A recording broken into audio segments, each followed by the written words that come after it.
Versailles ne s'est pas fait en un jour. Tout commence en 1629, lorsque le roi Louis XIII fait bâtir un pavillon de chasse, remplacé un peu plus tard par un château en briques et pierre. Le roi Louis XIV hérite de ce petit château. À partir de 1665, le souverain décide de grands travaux. Pendant 50 ans, il n'aura de cesse d'agrandir et de transformer ce qui deviendra le plus grand château d'Europe, Versailles.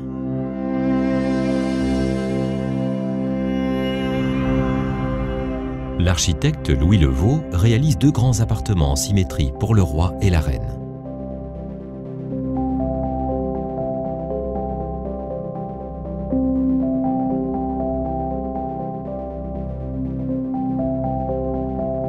Louis XIV a fixé le gouvernement et sa cour à Versailles.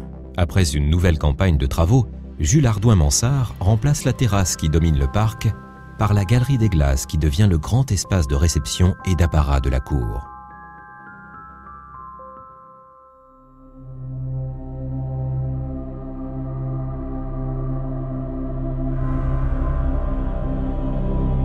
Mansart agrandit à nouveau le château pour loger toute la famille royale, la cour et tous les services administratifs du gouvernement.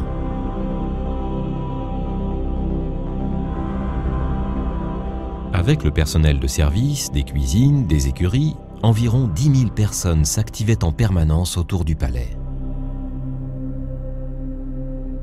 À la fin de son règne, Louis XIV déplace sa chambre au centre du château. Cette chambre rythme les cérémonies de la journée du roi et la vie de tous les courtisans de Versailles. Dominant l'ensemble des bâtiments, une chapelle royale est enfin érigée par Mansart à l'échelle du château. Lorsque le roi Louis XV s'installe à Versailles, il rompt avec l'étiquette stricte dictée par la cour. Il fait aménager de petits appartements pour plus de confort et d'intimité.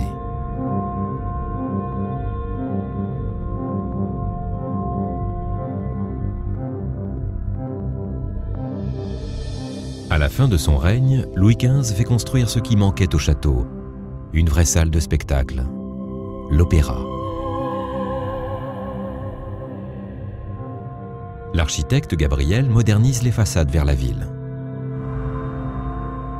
En 1789, la Révolution française oblige la famille royale à quitter le château de Versailles pour Paris. L'avenir du château est alors incertain.